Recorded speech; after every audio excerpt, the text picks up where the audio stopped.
All right, good morning. It is morning still. This is the House Democratic Caucus on April 23rd. Thanks, everyone. I hope you all had a great weekend. I have a few announcements and we got a whole bunch of other bills and amendments and things to talk about. So quickly, announcements, floor as usual, 10/1/9:30. Today for floor, we will be wrapping up somewhere around 4:45 or 5-ish, I'm told. And any bills that we have not completed will be postponed until tomorrow. So just heads up for that. Let's see, that one you already know. You, we are going to wrap. You didn't hear me, or is the microphone okay? Okay. It is or isn't me? Got it. Thank you for that. Today, we are going to try to wrap up floor at 4:45 or 5-ish is what I was told. We want to make sure it's Passover. We want to make sure we're respecting folks' time. So if we have not completed a bill, and if you're a reporter of it, we will be postponing that bill until tomorrow. I cannot tell you what bills or anything because we all know floor is unpredictable, but I believe we'll be taking up the yield bill first. So that'll give you a sense that there probably will be some bills that will be postponed, or maybe not. Maybe we'll fly through it. Who knows? Let's see. I have been asked, we leaders, caucus leadership has been asked to make sure that folks know that if you're offering an amendment, you must connect with the chair of the committee of jurisdiction on your amendment, or at least the committee assistant to get time on their schedule to report that amendment. Because that has not been happening, it appears, in all cases. And you need to immediately let folks know so that you can get on schedules, because schedules are really busy right now. So please do that, follow that rule here. All right. Next Monday, I think I've told you this before, but it's confirmed again. Next Monday, the 29th, it will be another token session.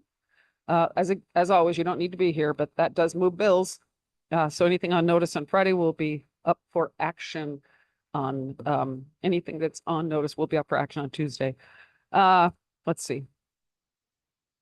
Oh, and May 6th, the following Monday. I know I said this last week, and I'll just say it again because I thought I'd have more confirmation, but I don't have confirmation yet. Count on that absolutely as a day that we may be in person. Sorry, it's all I can do. I asked for confirmation. We don't have confirmation yet. But if I did get this, if we do have to be in person, if we don't have to be in person, it will be a token again. But if we do have to be in person, we will, the plan would be to have committees who need to meet in the morning. So that would be if you don't have a committee that needs to meet, you wouldn't have to come in the morning. And floor would start in the probably 1. I didn't get that time confirmation, but in the afternoon and at whatever time, I assume it'll be 1. So that at least gives you a sense if we're meeting in person. As soon as we know, and that requires Senate support as well. As soon as we know, we'll make sure that you are notified, but this is all I know right at the moment. But still count on it and, possibly being in person. Last thing, let's see, last thing is tomorrow. Just so you know, as I told you earlier, we may be postponing some bills until tomorrow. So tomorrow is probably going to be a late day. Plan on it. Just saying, got a lot on the agenda. And so I would assume that it's going to be a late day. And we were asked to tell our caucuses that plan on a long, long day tomorrow. Okay, that was all my announcements. So first up, I'm going to call on Representative Sheldon, wherever, raise your hand. There you are. And Representative Bongartz, who are going to talk about S-258, Fish and Wildlife Board. And I will let them come up and speak to that first.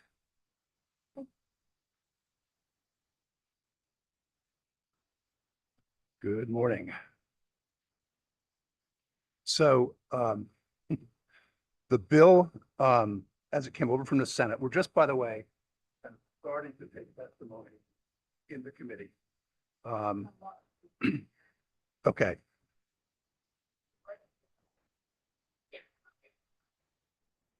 So we're just starting to take testimony on S-258. We spent several hours last week, and there's more testimony this week.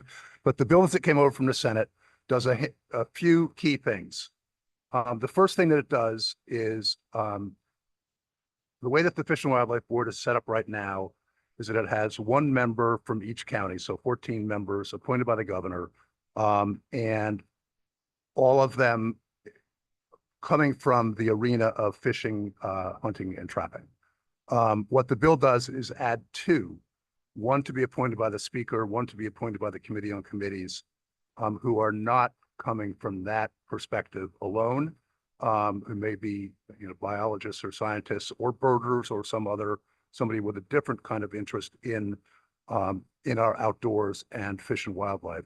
And it's, by the way, I'll throw in here that less than 10% of Vermonters hold hunting and fishing licenses, which means 90% don't. So there's 90% of others beyond the 10% who are represented on the board at this point.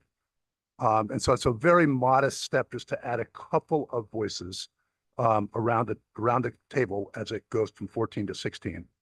It shifts the board from being rulemaking to being advisory, which is more the norm within a department, is to have boards that advise the commissioner or advise the staff. And so it makes that change. And then it does two things with regard to hunting coyotes.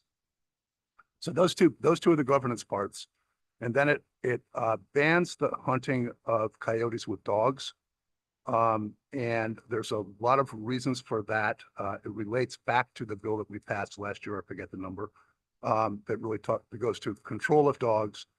And it also goes to the fact that coyotes are apex predators, and that actually, as you kill coyotes, what do? They breed more to make up for. So, and the hunting of coyotes with dogs is in a little bit of the attitude that coyotes are a garbage species, and therefore just go ahead and shoot them. And that's not the way that the world works, and it's not the way that wildlife works, and they are actually part of the system of wildlife and need to be treated accordingly. And then it also bans baiting of coyotes, like we ban baiting for almost all other things. So just a little bit of background. So that's the bill. There's a few other little details about how people are appointed, but basically that's the bill. But by way of a little bit of background, last fall and early winter, I sit on LCAR. I'm one of the four from the House. And we passed the bill last year that asked the department to do rulemaking and asked the board to do rulemaking that would regulate the way that, for instance, trapping takes place along places where people walk, and they walk with their dogs. And distance, we set a distance from trails, and we also asked them to do a rulemaking that would get to the notion of control of dogs that are used for hounding. And so they came back and they did actually a really good job to, whether you do or don't approve of trapping, they did a good job with the part of the bill that we asked them to really look at the kinds of traps and how the traps work, because it does make some difference. They did a good job with that, and obviously we approved that part of the rule. But when they first came back, this is the board tried to, when we talked about distance from trails that people use that a reasonable person would know is a trail, they came back with a very narrow definition of only regulating trapping on like town trails, things that are and we did, as we raised objections to that, they moved the definition some, but they stopped far short of the New Hampshire definition, which is really a place where we know people walk and where a reasonable person would know that people walk with their dogs. And so that we ended up making 4 objections to the rule. We approved the rule, but with 4 specific objections. One of them had to do with that notion of the definition of trail. The other is that we had set in a statute 50 feet, at least 50 feet from a trail for trapping, and they put into the rule, well, yeah, unless it's underwater. And then we've had instances of dogs getting caught in traps underwater, because you know what dogs do when you're out with your dog and there's a river. What do? A stream. We know what they do.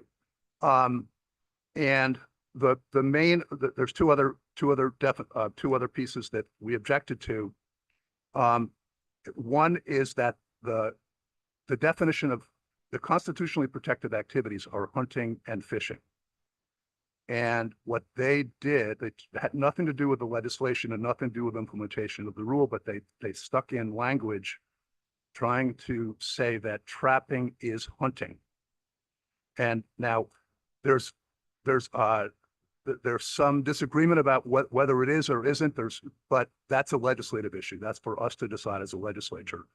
And we said, wait a minute, what's going on here? You can't just slip that in there and try to say that that gets added to the list.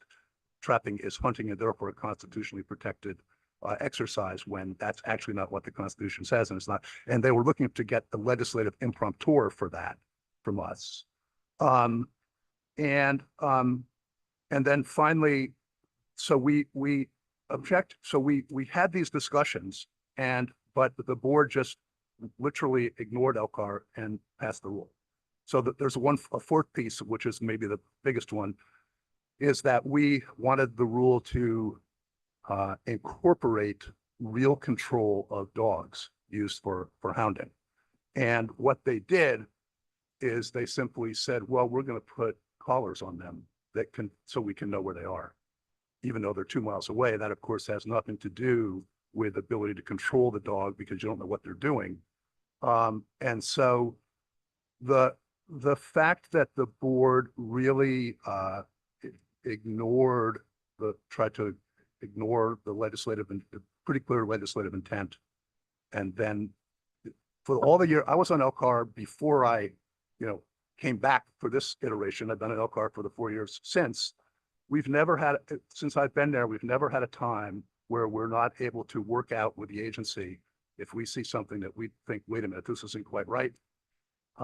And let's have a discussion. And sometimes they've gone on for a few months, but we've always been able to resolve with an agency or department any issue about rules. And in this case, we couldn't. So I guess this finally comes down to it's time to make a change. So I think that's what I would say. Anything to add to that? Okay. So, and I also think, just to add one more thing to this, I think that the fact that the board operates the department does brilliant work. I think my whole committee is in awe of the work that the department does. The Vermont Conservation Design, for instance, is a brilliant piece of work, and the work that they're doing on non-game species is brilliant. And there's other parts, but the problem is that the board is kind of in charge of a lot of this, not the department. And so the department has to tailor rules to get to the board that aren't necessarily what they might do otherwise. And I think that as a matter of public perception, the department is being hurt by, they won't, that's not their position. I'll even say mine, is that the board is being hurt. I mean, the department is being hurt. Public image is being hurt because of the board representing such a narrow slice of what all Vermonters might want to see. Okay.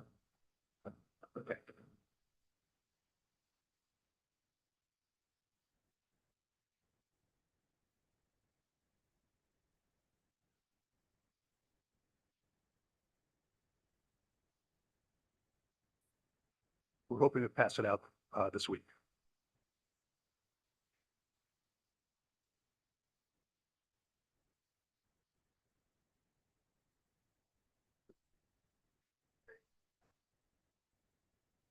Okay. Sarita Austin, Rep. Austin from Colchester. Just one, what is an apex species. And number two, I also heard, I'm sorry, That's okay, maybe no. everybody should know that. The mother bear and cubs, I was reading that there was some discussion about being able to shoot a mother bear who had cubs. I don't know if that was a rumor or that wasn't in a concern. Right, so first, I'll take the second question first. This bill doesn't actually address bear hunting at all, but it is allowable to shoot a mother bear with cubs. An apex species is one that's at the top of the food chain. And when it is in the food chain, it can sort of manage the populations of other species that are underneath it and create what's called a trophic cascade, but it can kind of it's a self-correcting kind of a species. Highest in its kind of place in the food chain.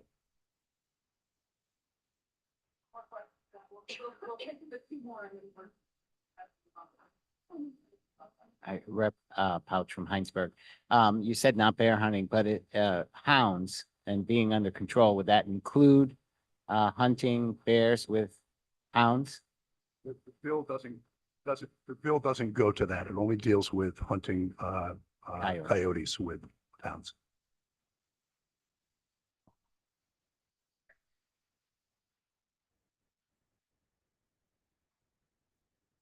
Mark Mahaly, why'd you stop at 2? We haven't done anything yet. That's what came over from the Senate. I mean, while we're doing this, that would mean 12 to 2. Are you considering changing the 12? We Changing? haven't had that discussion. Okay. Unless you want. The bill is introduced on the Senate side did include more a different way of appointing members that attempted to be more representative, and then it was amended on the floor back to 14 and 2.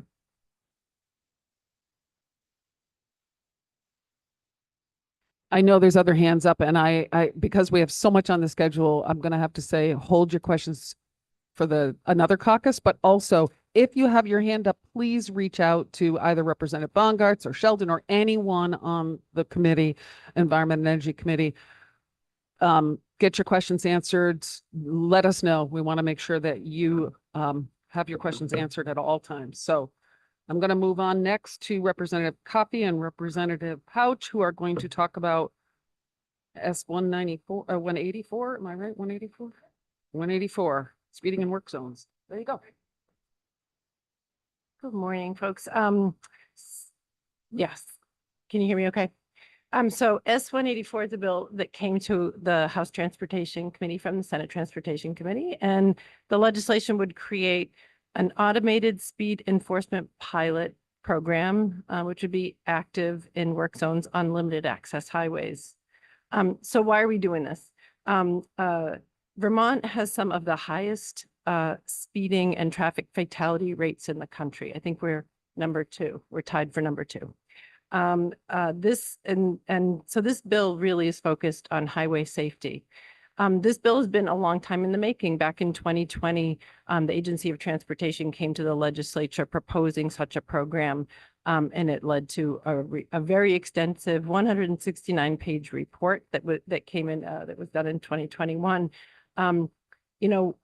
This really is about saving people injury and lives for the folks who are working on our highways. This is an AOT, an Agency of Transportation program with a third-party vendor, which would require verification by law enforcement, but it is not run by law enforcement.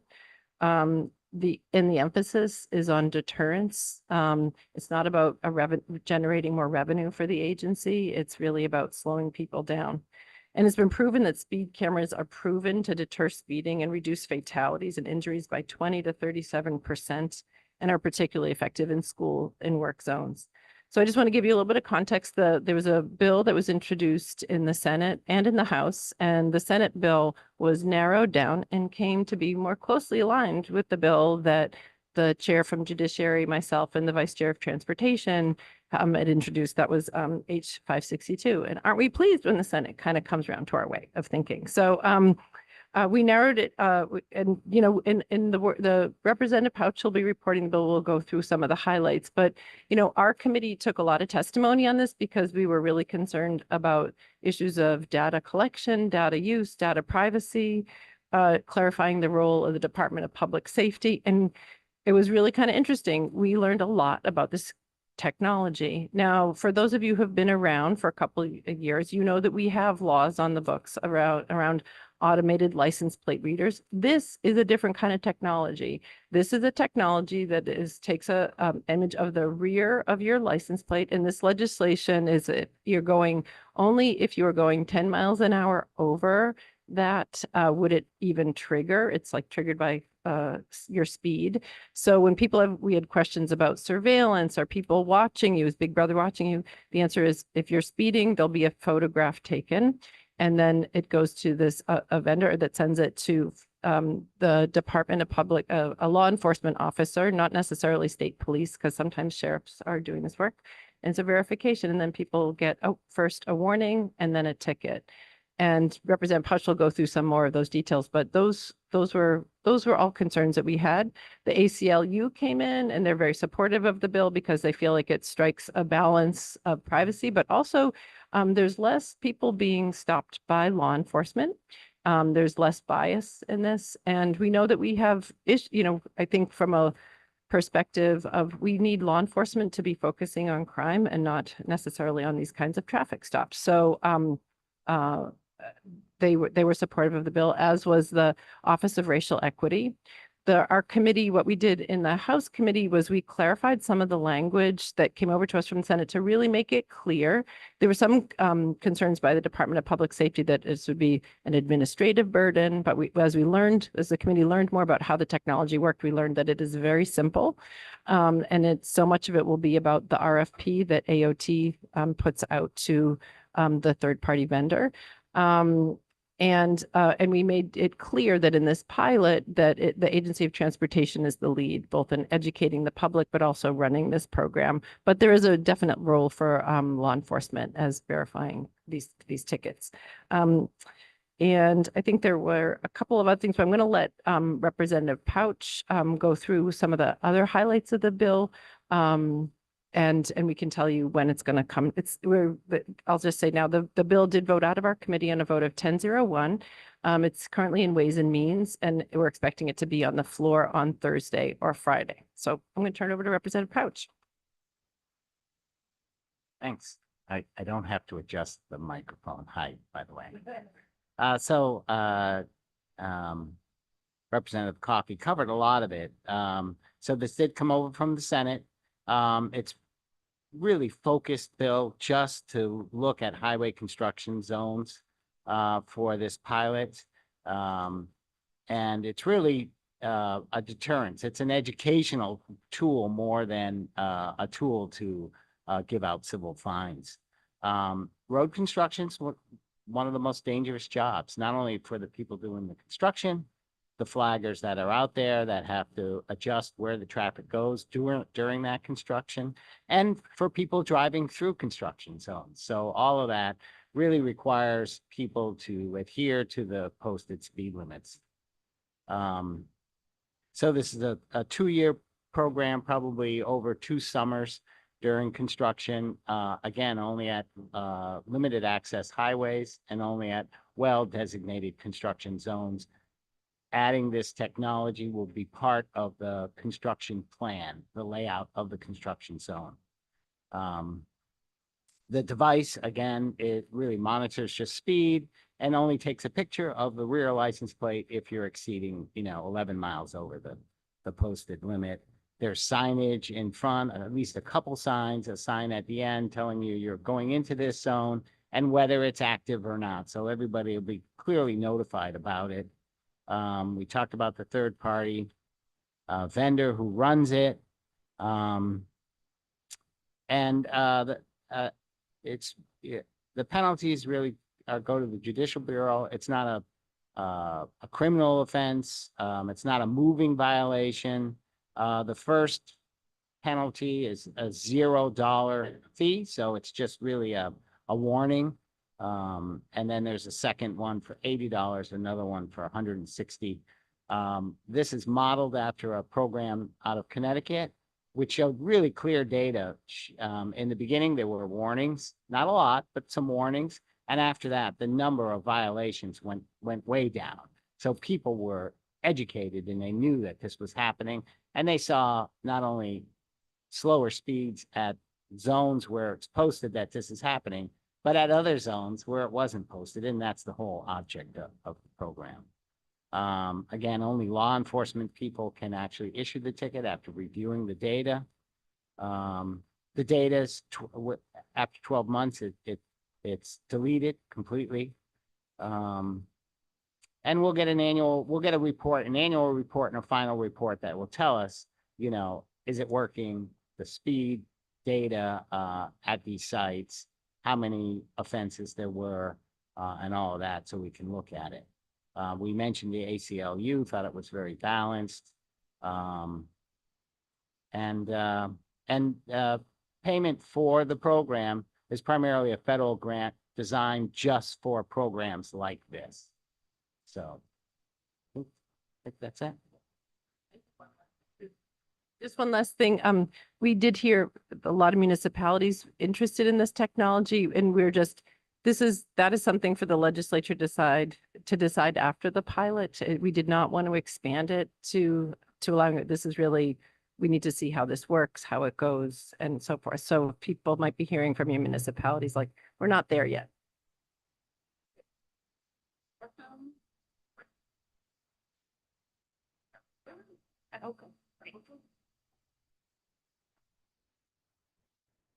As I might or might not have been driving the speed limit through a work zone at 5 o'clock in the morning, I found myself wondering this morning, when it's sort of late at night or early in the morning and there is no work going on in the work zone, are the cameras still on? So actually, it's a good clarification. These will only be in work zones where there are people, humans on site. So so we did this morning, many of us traveled through work zones where there weren't people, there would not be cameras. So these are mobile, they can be moved around from site to site. That's a great question.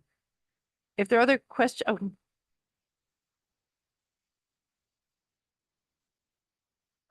Thank you. Carrie Dolan from Waitsfield. I appreciate the focus on public safety. It's absolutely critical, and these are our workers are vulnerable to this kind of injury. But public safety should be a major theme in much of what we do. As you know, we've been struggling, and rural communities struggle with how to slow drivers down, and especially as we try to increase infilling and housing in our downtown areas, we're going to need to share the road with pedestrians and bikers alike. And had you thought about expanding this to, especially for highways that are main streets for some of our more rural communities, giving municipalities more flexibility to change the speed limit down to, say, 25 miles per hour to accomplish the same thing, safety for all people in our smaller rural communities? So I think I'll answer. I heard a couple of questions there. I think we have spent a lot of time this session and last year as well, focusing on road safety, but with pedestrians and bicyclists. And speed in work zone, speeding in our village centers is something that comes up, and we did some work in the T-bill on that. And there's going to be some work being done in the Vermont standards to help do some of that work. So, but specifically with this, there's a report back in this bill to see if this is appropriate use for municipalities. In Vermont, there's federal law and there's state law that really has very strict guidelines on how data is collected and so forth, so, and who gets to use it. So any municipality would have to abide by that already. So, and municipalities have some ability to do that work using ALPR on already. So this is a different program. It's different technology. And I would say that we're going to learn a lot from this pilot and see what's possible. So I think we need to do the pilot first before we learn that, because as in this 169-page report, it had a lot of folks from including AOT, the Department of Public Safety, racial equity. There are a lot of issues. There are a lot of equity issues that are involved with placing cameras in neighborhoods and so forth that are concerns that the Office of Racial Equity and the ACLU have. So it's all about a balance. So appreciate that. One more question. Rep Stebbins, in 13, south end of Burlington, and actually, not a question, but H 687, the Act 250 reform bill. If a town raises its hand to its RPC and says, I want to be a 1B town, that town could actually reduce the speed on highways that are their main streets. So it's something that didn't get a lot of press, but it's something that many, many reps have requested and has had many, many bills up on Transportation Committee wall. So kind of a big thing tucked away. Yeah, and so I'll add, looking at this, it really, there was a lot of discussion and there's constant discussion, exactly what you're saying. We have state highways that are designed very well to move people through, and they enter our village centers, and then there's a huge conflict there. And after the pandemic, we know there's added speeding happening. So while this bill doesn't address that specific thing, this technology could be part of the solution in the future. Thanks. Remember to reach out to transportation if you have any more questions. Representative Conlon, we're going to have you come up next, reporting on S-191, which I think is on the floor. Am I right? Hi, everybody. Peter Conlon from the House Education Committee here talking to you about S-191. This is a higher ed bill. A little bit of history here. In 2022, in Act 166, we passed a provision that allowed certain classes of federally defined immigrants to qualify for in-state tuition at CCV without having to meet the usual residency requirements. These were folks brought here through the Afghan Allies Program, through refugee resettlement, and then a couple of other programs that are defined in the bill. That program sunsetted in 2023. This part of this bill seeks to extend that for another 3 years, as well as make those same folks, to make them qualify for what are called advancement grants through the Vermont Student Assistance Corporation. Advancement grants are really just for additional kinds of training, such as dental assistant, truck driving, lots of other trades. And VSAC has those programs available. And this is just to say, if you are here under one of those federal programs, you qualify as an in-state Vermont resident, even before meeting the usual one-year residency requirement.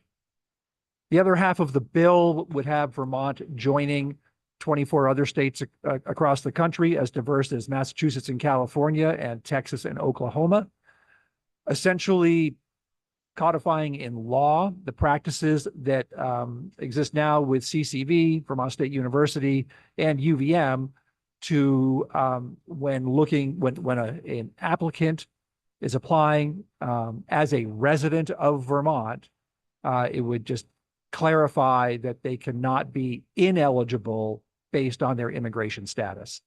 So, for example, if you are somebody who is currently under the Deferred Action for Childhood Arrivals program in the state, it clarifies that if you meet the residency requirement, you cannot be deemed ineligible for in-state benefits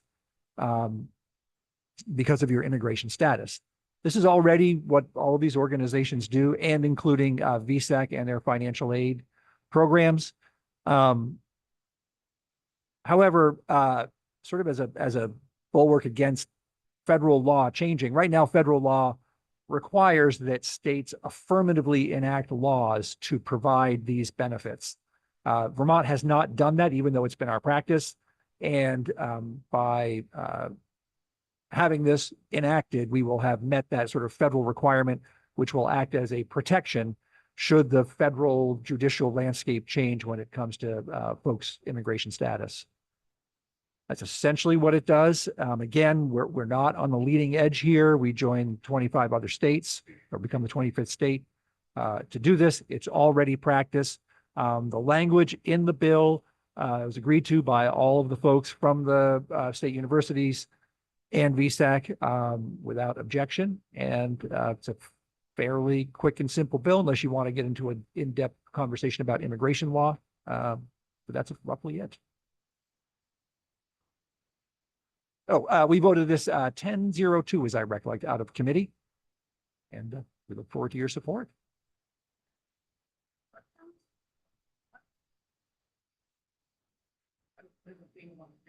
Trying to rush people. Thank, one of my least favorite things to do is rush through things, but I am finding myself having to do that all the time lately. So I am going to next call on Representative Stevens, who's going to give us a quick overview. And when I say quick, I'm going to ask all presenters to be doing quick overviews of S-102.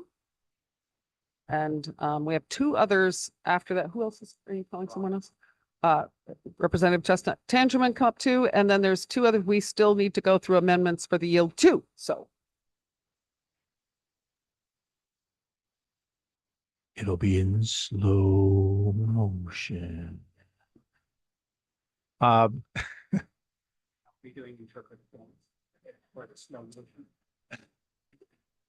S-102, Representative Chestnut Tangerman is going to be doing this on the floor in tandem with Representative Krasnow.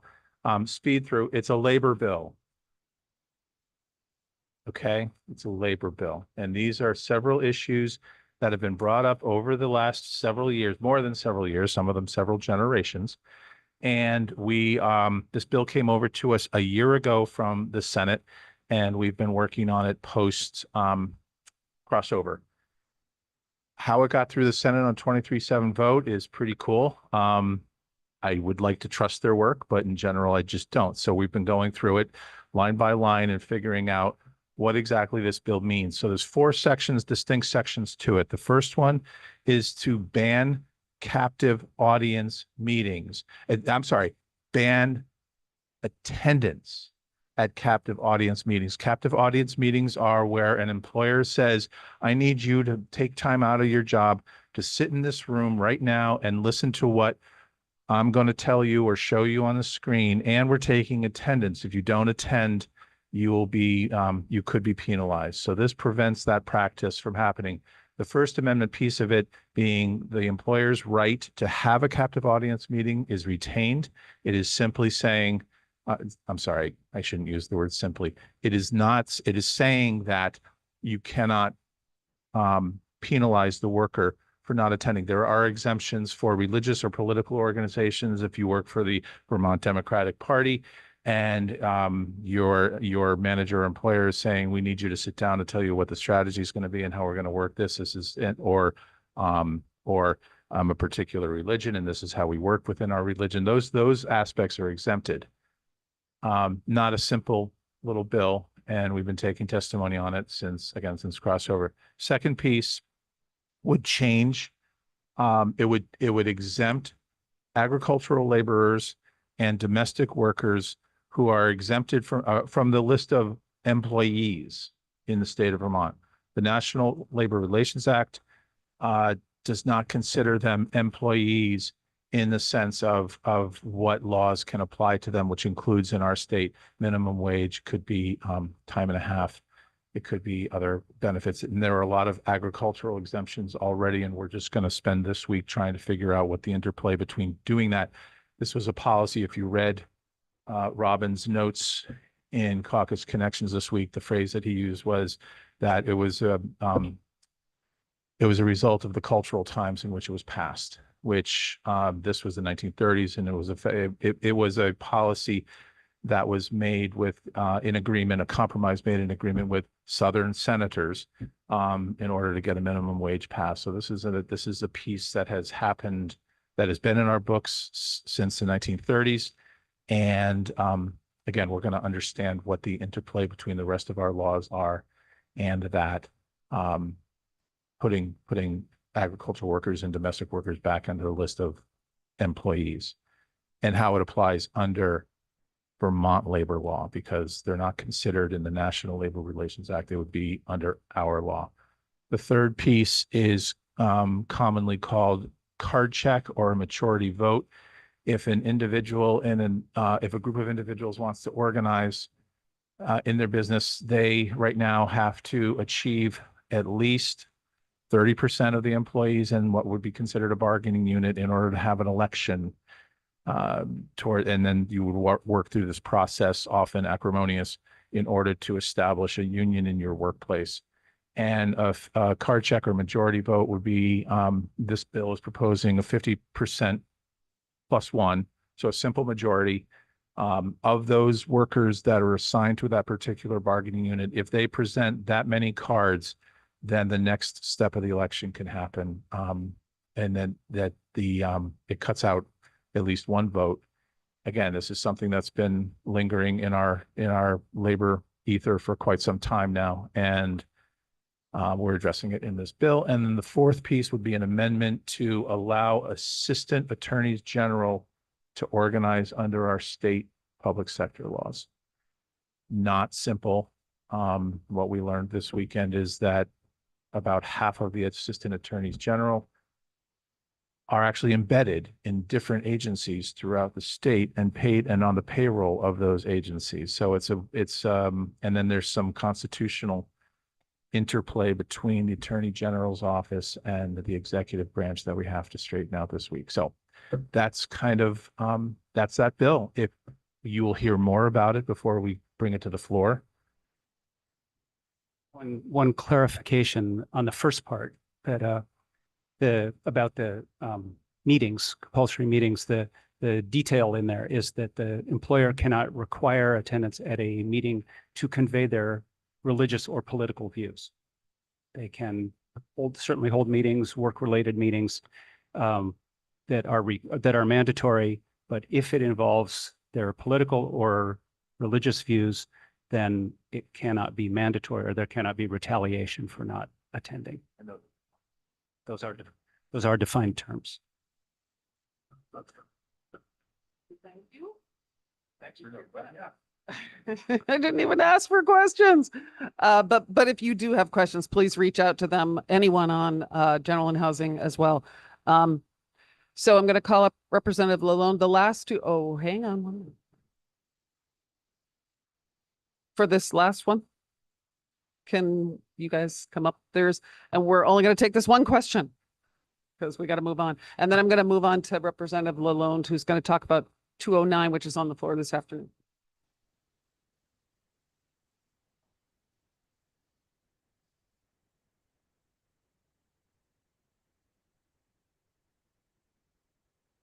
Hi, are you taking questions or no? Yes, go ahead. Hi, I just want to clarify that I think that this bill refers to public employees in Vermont. Is that correct? Because private employees and employers are under the jurisdiction of the National Labor Relations Act. I just want to clarify who in Vermont this law pertains to. You're correct. The National Labor Relations Act pertains to private employees of 5 or more groups, right? And so this covers in public employees in state, or potentially a situation where there could be fewer than 5 employees in a private setting. Great, thank you. Is that okay? S209, which is on the floor. Afternoon? Hopefully we'll get there. It may be one that's postponed. So we have 3 amendments on S209. 2 of them have to do with restrictions or prohibitions on firearms in municipal buildings. And the first is a Harrison amendment, which would allow municipalities to pass. Would allow municipalities to pass ordinances to prohibit firearms in municipal buildings. we feel that we need a lot more information on whether that's the appropriate approach. We don't have the time really to get into it, and didn't have time this session, even though we wanted to get into this particular issue, because there are a lot of complications to this. There's municipalities currently are prohibited by statute from regulating firearms in any manner. Going ahead and giving them that permission is going to cause a lot of people some deep concerns, and it probably would have to be something that would go to government operations as well. But we're also considering, what's the best approach? Is it the best approach to leave it to individual municipalities where they're going to get all the heat? Over 250 municipalities are going to have to deal with this battle, or should we do it statewide? And if we do it statewide, we need to have a better definition of what municipal buildings this would apply to. Presumably it shouldn't, a ban shouldn't apply to a salt shed or to a garage. So and there's constitutional implications with this as well. The Supreme Court has found that government buildings that they are sensitive places, but there's a lot to still be worked out as far as, well, is it all government buildings? Is it buildings that are accessible by the public, et cetera? So there's a lot of unanswered questions. So my amendment, the other amendment, my amendment would have the Secretary of State work with the Vermont League of Cities and Towns and the Clerks Association to answer some of those questions to set us up for next year. We've asked them that the amendment would require them to make a recommendation on whether this should be a municipality by municipality decision, or if it should be a statewide ban. We want them to define what a building is and which buildings this should apply to, which even if we're going to give the municipalities the authority to do this, we're going to need to put some restrictions on what they're doing to make sure that we're going to be constitutional. So the Harrison Amendment, we voted unfavorable on a 10-0-1 vote. My amendment, we voted favorable on a 10-0-1 vote. And we also have a technical amendment, which we voted out 10-0-1 as well, but I won't waste your time on that one right now. Questions on that, especially since it's up this afternoon, I hope, maybe. Looks like not. Okay. So last but not least, I will bring up Representative Kornheiser, and I don't know if anybody, and Conlon. I don't know if anyone else is wanting to speak to amendments, but I'm bringing her up to go through the many amendments that you saw this morning in your calendar. So you two are up. I think it's warm outside. Yeah. Yeah, I just hadn't seen you yet today. I was feeling sad about that. I'm Representative Kornheiser from Brattleboro. Here I am, Representative Kornheiser from Brattleboro. This is Representative Conlon from Cornwall. Yes, indeed. I'm not going to go through the entire yield bill, which is properly titled An Act Relating to Homestead Property Tax Yields, Non-Homestead Rates and Policy Changes to Education, Finance, and Taxation, because then it won't be as fun on the floor today. But I will take you through some of the many amendments that we heard to the bill. They fall in a few categories. The first category, which is the Appropriations Amendment and the Kornheiser Amendment, are technical changes to effective dates or language that needed a little bit more specificity to it that as we work towards amending the bill, just found. One of the funny things about doing education finance is that we're sort of like on a 1.5-year delay often for when something would begin being thought about and something then becomes real on a tax rate. And so the effective dates are a little weird. And so they were confusing and we had to fix them. That's the Appropriations Amendment and the Kornheiser Amendment. There's also sometimes like a mathematical term that was a word that needed to get more specific. Then we have a series of amendments that might or may not be fantastic policy ideas, but all fall within the range of issues that the committee considered, issues that the commission that is being set up in the bill should be looking at and examining. We spent a great amount of time and deliberation on this bill and wound up with the expression, we're going slow to go fast, or collaboration moves at the speed of trust, or whatever whooshy idiom you want to use in this situation, but decided that in order to do this well, we actually do need to look deeply at all of the issues with all of the stakeholders. And so there were a number of amendments that sort of fell into that category. There were issues that individual members felt were slightly more urgent than the work of the Blue Ribbon Commission delivery might necessitate. And so those included the Sibilia Amendment, which was a conversation about sort of how we designate state-directed spending versus district-directed spending. Tolino Amendment, which changed the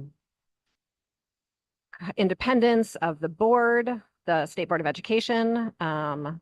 Carpenter Amendment, which looks at how schools designate when they're closed down or decide to close down. And Holcomb Amendment that looked at pupil weighting and which students are weighted. That also included the Beck Amendment, which focused on how pension costs are covered by the ed fund or at the district level. All of those amendments, there were various members of the committee that thought they were fantastic ideas for one reason or another. Many of them we had taken absolutely no testimony on whatsoever on the course of our work, and all of them were found unfavorable.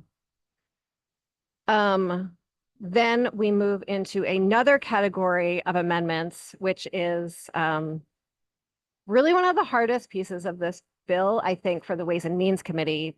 The earlier amendments are the harder pieces of this bill for the Education Committee. And that is essentially that there is no path on this bill that feels good to everyone, because at the end of the day, we're going to have property taxes that everyone feels are higher than we want them to be.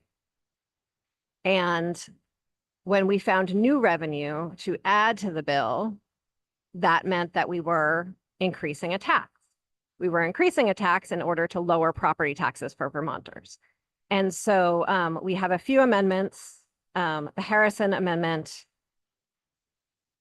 and the Toof Amendment and the Shaw Amendment. I think I'm getting that right. Sorry, I don't have perfect notes. That essentially removed these new, one of them removed the short-term rental tax, which would necessitate an increase in property taxes. And the Ways and Means Committee, after much deliberation, decided that a small short-term rental surcharge was preferable to an increase in property taxes for everyone. And the Toof Amendment that added a sunset to the new non-property tax revenue at 1 year. Do not think we will be able to stabilize the education fund in a single year.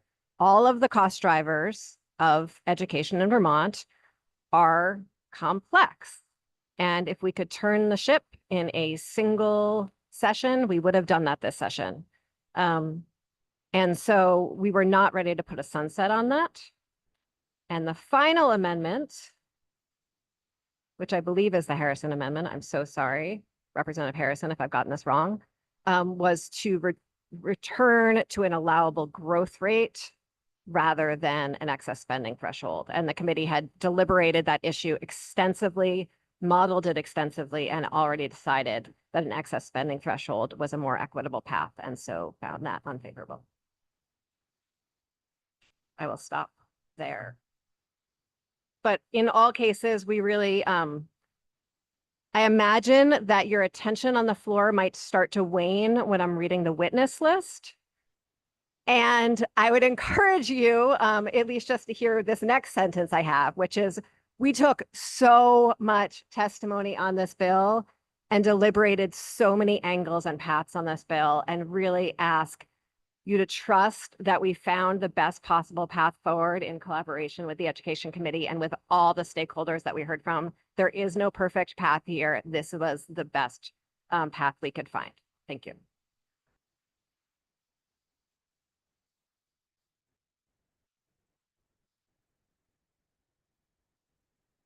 Representative Troiano from Caledonia 2 District. Do short-term rentals already pay rooms and meals tax? Is this on top of the rooms and meals tax, or they do not pay that? Short-term rentals, if they are doing legally short-term rentals, yes, pay the meals and rooms tax. And so this is a small surcharge on top of the meals and rooms tax that would function exactly like the meals and rooms tax, but just be for short-term rentals who have less licensing obligations and sort of less expenses on that side than other hospitality businesses. Okay, very good. Thank you.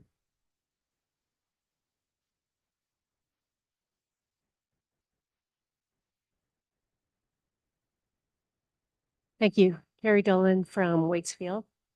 I think one of the challenges obviously is that when we're talking about education spending and education generally, it immediately brings up topics that are within the jurisdiction of other committees. Human services with some of the counseling needs of students, obviously education and ways and means, but appropriations when it comes to statewide drivers and the role of the income tax-based general fund and to address some of those drivers. Can you just respond to the Bales component that stands up a blue ribbon panel or this commission to be able to give us confidence that it will be looking across these various sectoral issues to really comprehensively look at our education spending system to certainly accomplish what we set out to do, that is a public education system that is has kids first, but is affordable for everyone with the right kind of rebalancing of these cross-jurisdictional issues that come to play. I mentioned also the school construction too as another item within this mix of topics that such a commission should be evaluating to ensure we have the right, I would call carrots and sticks associated with what we need to do with respect to education moving forward into the future. Sure. The commission, and we don't use the term blue ribbon in it. So if anybody could just call it the Commission on the Future of Public Education, that would be great. Not only does it have participants on it who can speak to a lot of what you're talking about, but it also has a list of required sort of folks, including folks from other agencies that they need to speak with. And of course, they have the latitude to have anybody come before the commission to talk about those things. I don't think there's any doubt that when you say, when one of the issues they are to deal with is what should be funded out of the education fund. I mean, that really goes to what you're talking about, those expenses that might fall under a human services category or a transportation category. And it does specifically also refer to collaboration with the construction work group as well. I just want to add that other committees have begun taking testimony on this already this session, and we have seen movement on that. So the healthcare committee has already taken testimony around the mental health needs in schools, just as an example.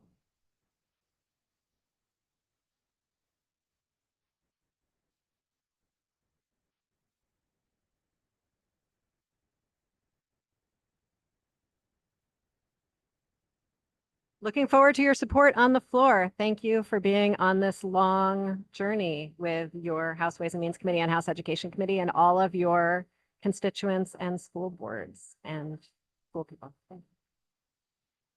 Okay, thanks, everyone. That was it for today. Go have some lunch before we get up back on the floor. Thanks. Have a good